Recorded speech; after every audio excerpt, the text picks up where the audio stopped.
pusa sa ilalim ng sasakyan, no? Asan kaya yung pusa? Nasa loob ng makina?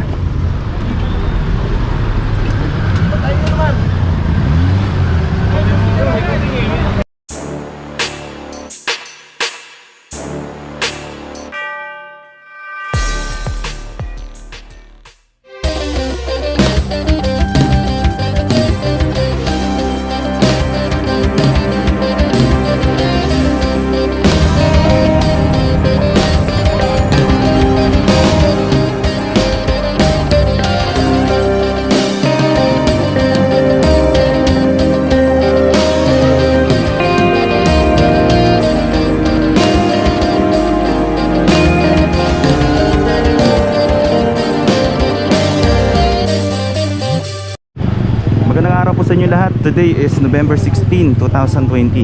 Nandito tayo ngayon sa may Barangka Drive dito sa Mandaluyong City. And ngayong araw ang unang araw ng pagpapatupad ng memorandum na ibinaba ng DILG sa paglilinis ng mga kalsada. Dito sa harapan natin merong natikitan na sidecar. Ayun, si Sir. Yung kanyang tricycle, kanyang sidecar is nakaparada dito. Dito kasi itong Barangka Drive, mabuhay lane to, so hindi to pwedeng paradahan at hindi pwedeng magkaroon ng obstruction dito. Dapat itong bawat lane dito is passable para sa lahat ng mga motorista. Kaya makikita nyo dito sa kabilang side, malinis, oh, walang nakapark na mga sasakyan. Dahil lahat ng mga madadaanan ng mga sasakyan ngayon na nakaparada rito matitikitan. Kung mapapansin nyo dito sa kaliwa, sa kanan, pareho may nakalagay na no parking sign. So ito ay bawal talaga paradahan. Kahit na sandali ka lang or ilang minuto ka lang magpa-park, bawal pa rin yun. Kaya pag nadaanan ng operation is matitikitan.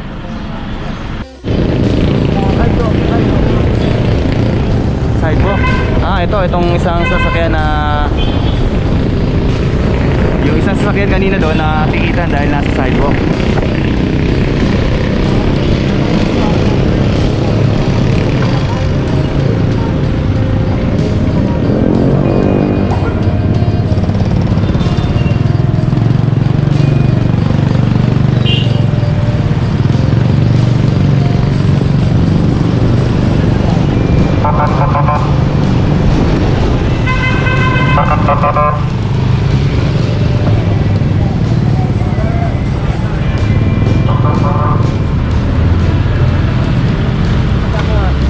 Ito, matitikitan to, sir?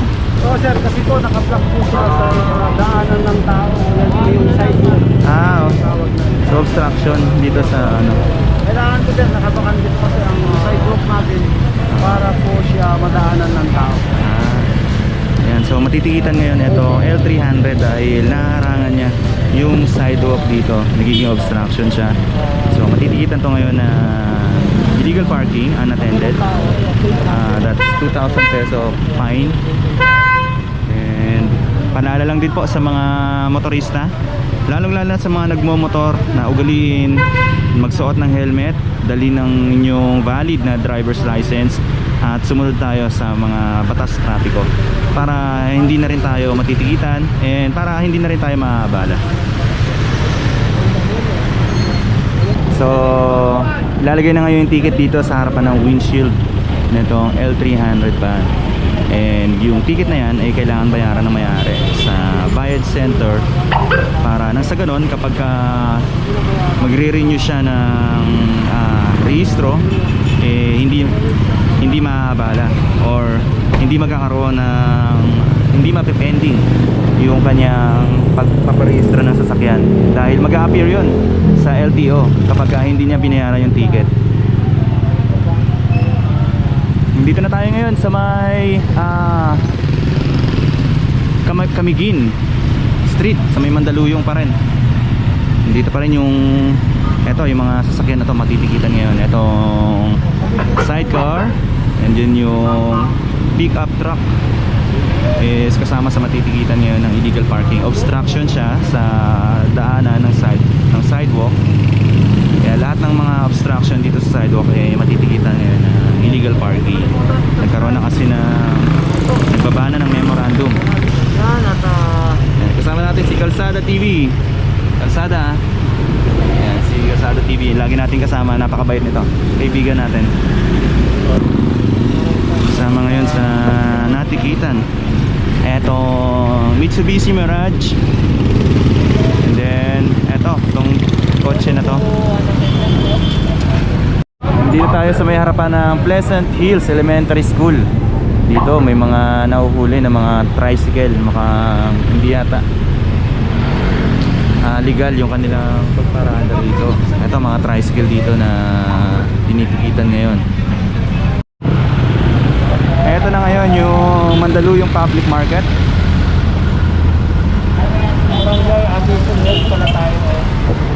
Padiretso na tayo ngayon ng Shaw Boulevard.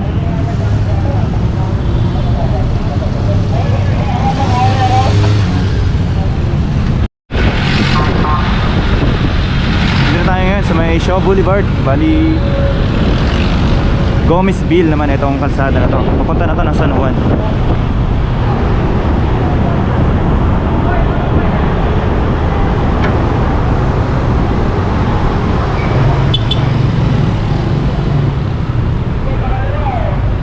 So dito mayroong mga naka-illegally parked na mga kotse. Meron tayong nakikita dito sa harapan na no parking sign. So lahat ng mga sasakyan na lumalampas dito sa sidewalk ay matitikitan ng illegal parking. Kasama na itong kotse Toyota Vios. And itong van na nakalampas dito sa sidewalk, meron dong no parking sign kasi ito ay mabuhay lane. So bawal tong parkingan na lumalampas sa sidewalk.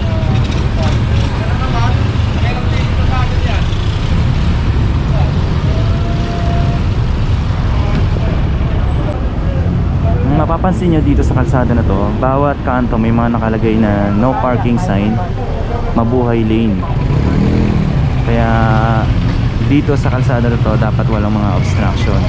Ito, yung mga nasa sidewalk, obstruction din kasi nahaharangan nila yung mga daanan ng tao.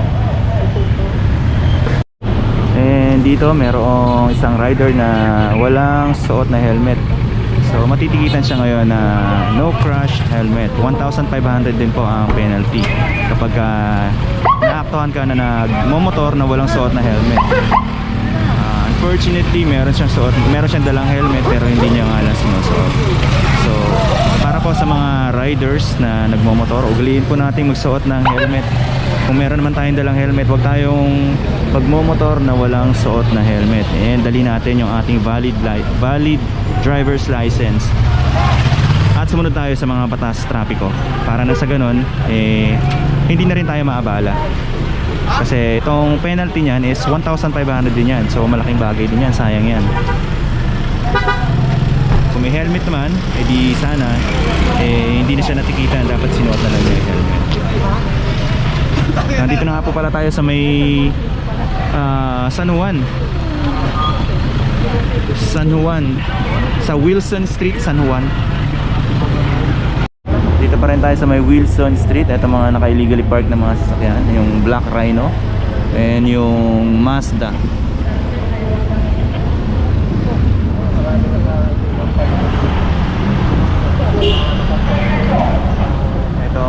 Ito mga sasakyan na naka-illegally parked dito. Ito madalas na nirurutahan to ng Task Force Special Operations ng MMDA. Itong area na to. So may issue ng ticket ngayon itong motor. Pumasok lang ako kasi may tumawag sa akin. Paano kung talaga ako?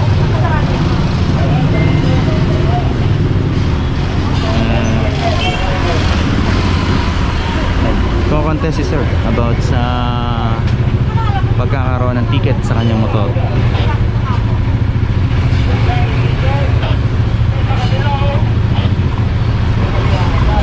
Pero may issuean pa rin siya ng ticket. Tuloy-tuloy pa rin.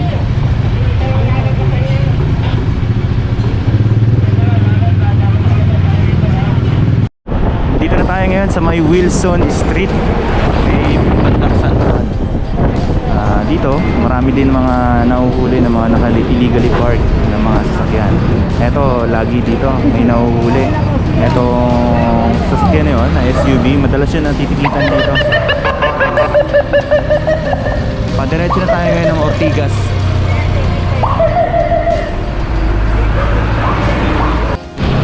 Nandito na tayo ngayon sa may Ortigas Avenue.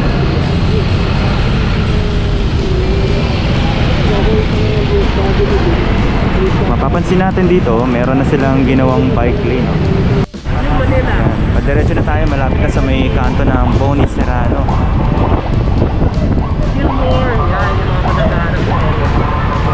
Mamaya, pagka tumawid tayo dito, papunta to ng sa may bandang Gilmore. Granada Street. Granada Street na to, no? Dito tayo sa may Granada Street. Papunta na to ng Gilmore. Etong bus.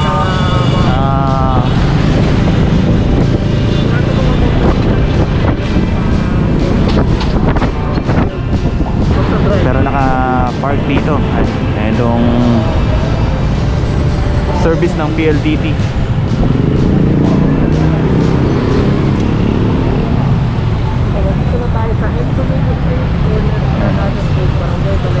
Etong kanto na to, ito yung N. Domingo Street, corner nitong Granada Street. So lahat ng mga sasakyan dito na naka-park na pabalagbag, yan yung matitikitan na illegal parking.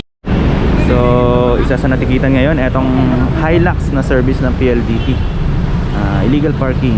Bali 2,000 yan, 2,000 yung penalty at babayaran niya na may-ari sa Bayad Center. Doon naman sa may kabilang side, ito rin pickup truck, nakaharang din dito. So matitikitan din to ng illegal parking.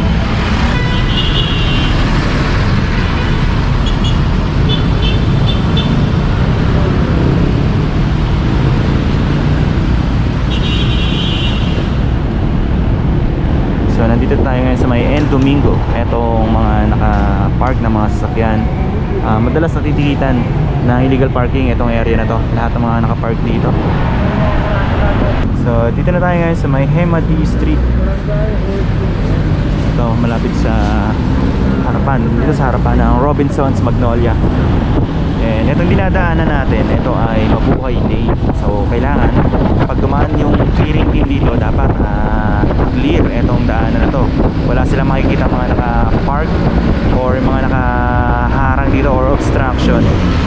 Ngayong araw ay nakafocus lang sa illegal parking ang clearing team. Pero sa mga susunod na araw, magsisimula na ulit manghuli ng mga obstruction, kagaya ng mga illegal vendors or yung mga may mga extension na ginawa sa kanilang mga bahay at sinakop na yung mismong kalsada. Malapit na tayo ngayon dito sa may Aurora Boulevard. Etong kanto na to, yan yung Aurora Boulevard. Dito may mga part na ina-allowed ng mga barangay, yung one side parking. So every operation naman is coordinated naman sa barangay. Mostly may mga ibang mga kalsada na kailangan ng parking space ng barangay. So dito one side parking is ina-allow. Kaya makikita tayo na may mga markings dito. Dito na tayo ngayon sa may Hemadi Street. Yan, kasama sa mga nakikita na itong Mitsubishi Adventure.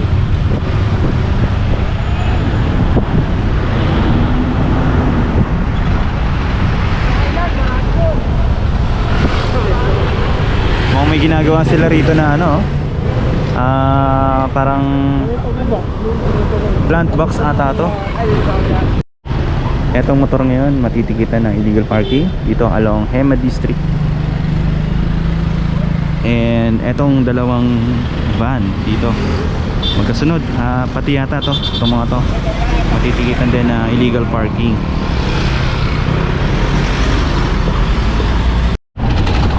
Etong dinadaanan natin ngayon, ito ang Scout Tobias. Pagka diretso natin gusto may kanto, yun na yung sa may bandang Timog Avenue. Etong truck ay matitikitan ng illegal parking.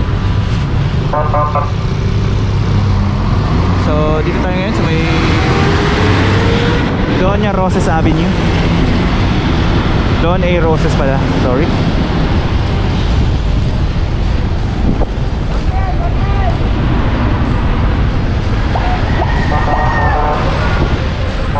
kasama sa matitikitan itong Kia.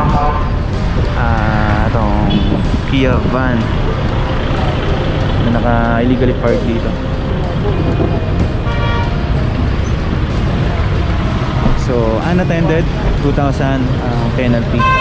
Code 224 para sa ganitong violation na nakapark dito na walang driver. And kapag may driver, 1,000 na violation, and babayaran po nila yan sa bayad center.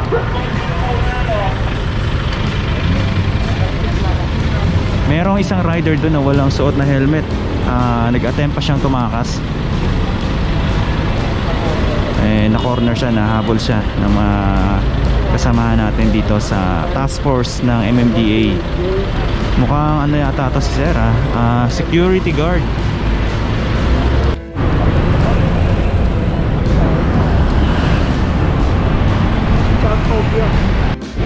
Yan, nandito tayo ngayon sa may Timog Avenue. Ayun, dun banda yung Quezon Ave. And marami pa rin mga naka-illegally park na mga sasakyan dito. Nasa West Avenue na tayo ngayon.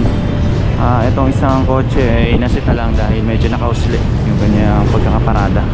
And papansin nyo, bawat magkabilang side, meron tayo nakikita na no parking sign.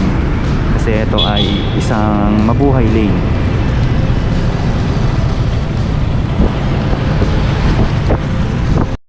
Dito tayo sa may West Avenue. Malapit na tayo sa may EDSA. Ayan, matatanan na natin yung SM North EDSA. And meron natikitan dito na dalawang sasakyan. Kung magkataka kayo, bakit sila tinitikitan? Kung medyo nakausli naman. Ang nangyari kasi, ang disenyo nitong sidewalk na to, dito sa may West Ave, eto daanan to ng tao. Dito, parkingan ng sasakyan. And nakaharang siya sa daanan ng tao. So yun yung naging violation. Kaya matitikitan etong sasakyan na to na illegal parking. Eto, pasok pa to dito. So hindi siya matitikitan. Yung isa lang kasi nakalampas siya dito eh, so may daanan ng tao.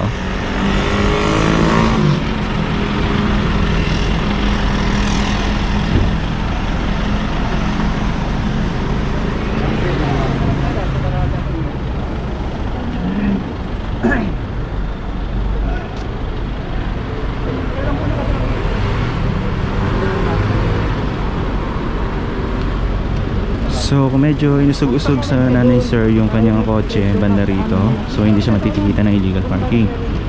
And eto na siya ngayon, mai-issue na siya ng ticket. Eto yung tamang pagpapark. So kailangan hindi niya maharangan etong daanan ng tao. Pag ito sir, hinarangan nila yung daanan ng tao, yan, illegal parking sila. Sidewalk, para for people. Ito, may sign sidewalk are for people. So, sinorender na ni sir yung kanyang driver's license. Ayun na. So, matitikitan na siya ngayon na illegal parking. Hindi naman mako-confiscate yung kanyang driver's license. Pag mga ganitong minor na mga violation lang, kukunin lang yung info sa kanyang driver's license, ilalagay sa ticket, and then ibabalik din yung kanyang driver's license. Babayaran lang ni sir yun sa mga bayad center.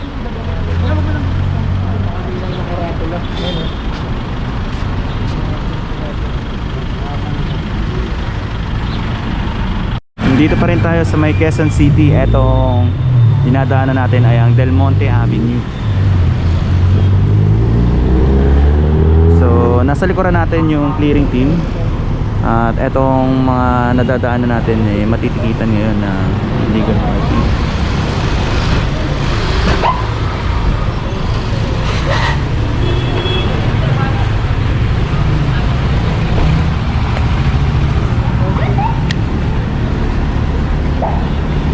So itong multicab ngayon.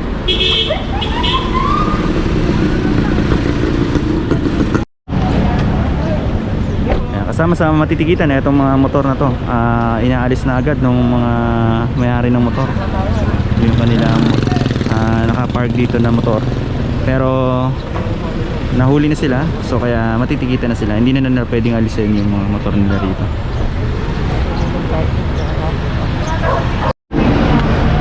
Dito naman isang rider na walang suot na helmet ang nahuli ngayon sa operation. Napadaan siya dito, nagmamotor na wala siyang suot na helmet, kaya eto ngayon na-issuean siya ng ticket, driving motorcycle without helmet. So ang penalty nito ay 1,500. And isa rin sa natikitan, itong motor na nakapark yung kanyang motor dito sa along sidewalk. So natikitan siya ngayon na illegal parking. Yan, nandito tayo ngayon sa may NS Amoranto corner Santo Domingo. At nandito ngayon ang operation ng MMDA, Task Force Special Operation. So lahat ng mga naka-illegally park na madadaanan dito sa Mabuhay Lane ay matitikitan ngayon.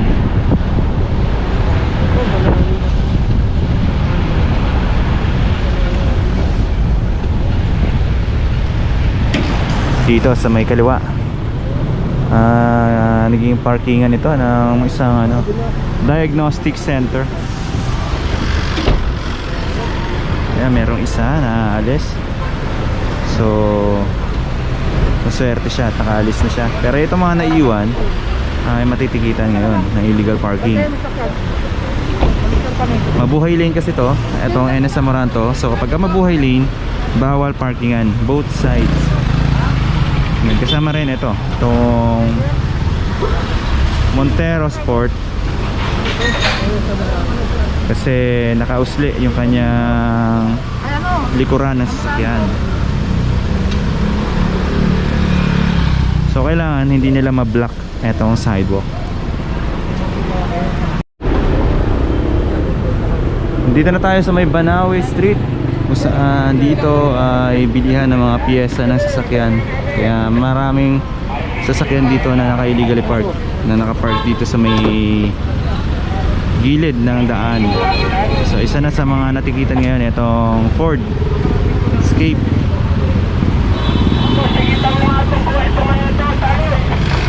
So sinurrender na ni sir yung kanyang driver's license and matitikitan na siya na illegal parking.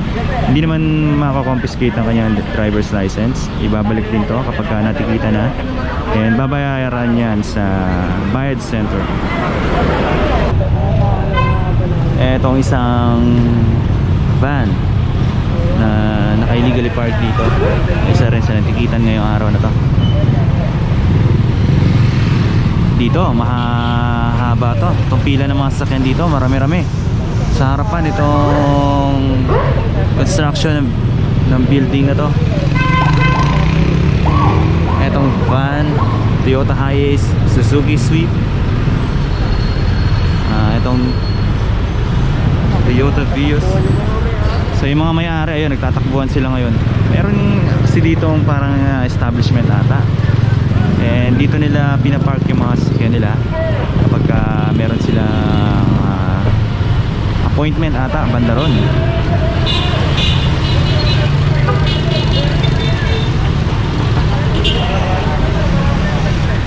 So eto ngayon, isa sa mga sasakyan na tinitikitan, illegal parking. Bawal mag-park dito, mabuhay lane. And yung iba naman sa mga kababayan natin is aware naman sila na pwede nga silang matikitan dito. Dito pala to sa may harapan ng Philippine Orthopedic Center. So ito yung mga sasakyan na naka-park dito.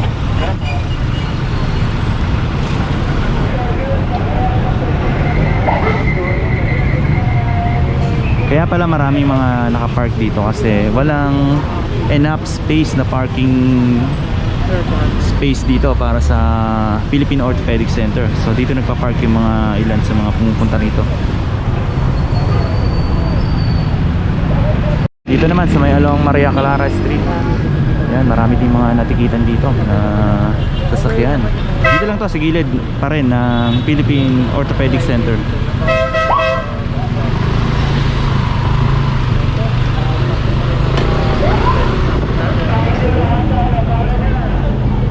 So ito mga ambulance na to, hindi naman yan kasama sa matitikitan kasi kasama yan sa mga exempted, kagaya ng mga police mobile, fire truck, mga ambulance.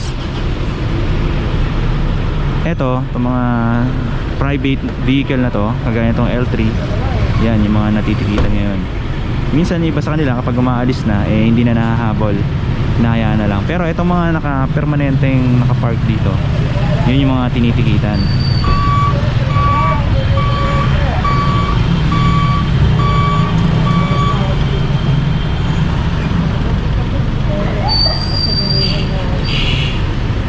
So ito palang isang sasakyan na to is ambulance, rescue ambulance. So hindi siya natikitan. Ito lang, ito mga private vehicle na to na nandito. Yun yung mga tinitikitan niya.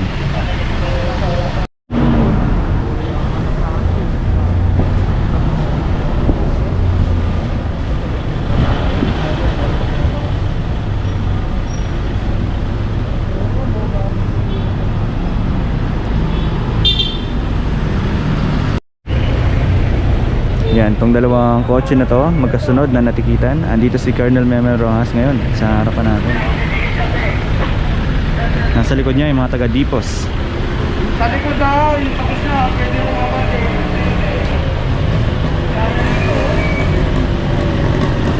Pusa sa ilalim ng sasakyan, no? Asan kaya yung pusa? Nasa loob ng makina? Patayin mo naman. Narinig ko dito eh. Alam dito. Ayun na, ayun na. Ayan. Ayun, ha? Ayun na, ayun na. Oh, yun na, okay na. Huwag mo itapon. Alagaan natin yan. Nasa ilalim pala ng chassis ng sasakyan, yung pusa. Alagaan natin yan. Alagaan. Lagyan mo sa ano? Lagyan mo sa maksipalia. Sa mobil. Sino ba nakasal pa sa mobil? Sa ilalim. Ayun, mobil o. Buti naman na-save yung kitten. Para ano? Mabahan na rin para. Yung pusa eh. Miraj. Miraj na lang, si Miraj. May pangalan na ngayon yung kuting, si Miraj. Na-save na mga taga MMDA. Napakaswerteng kuting.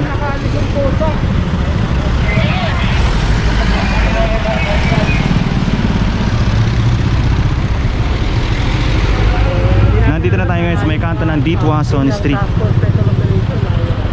Kaya pala may dumadaan. Nung dumaan kanina yung kotse, napansin na mga taga task force ng MMDA na merong nagngingiyaw o maingay na pusa.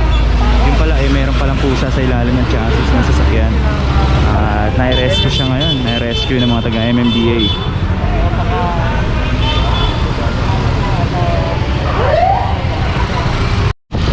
Dito pa rin tayo sa may Maria Clara Street, kanto ng Halcon. So part na to ng La Loma.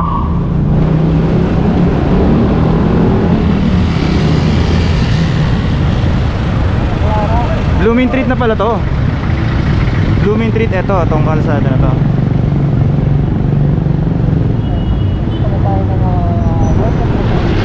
So pabalik na tayo ngayon sa may Espanya.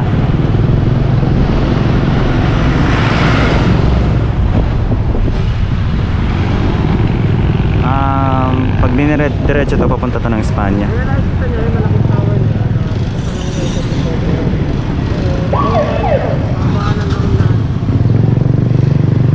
Itong jeep,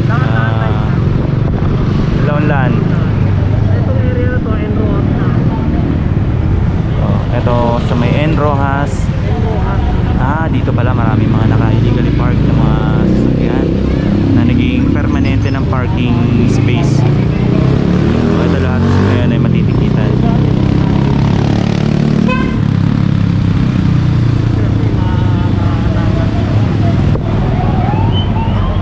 Ito ang Maribeles Street.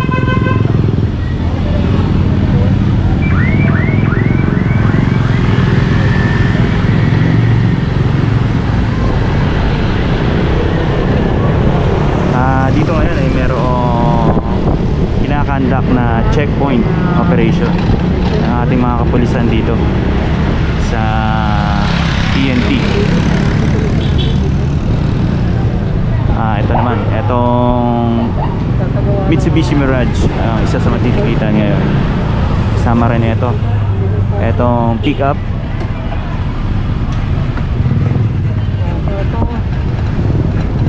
Dito na tayo ngayon ulit sa may Mayon.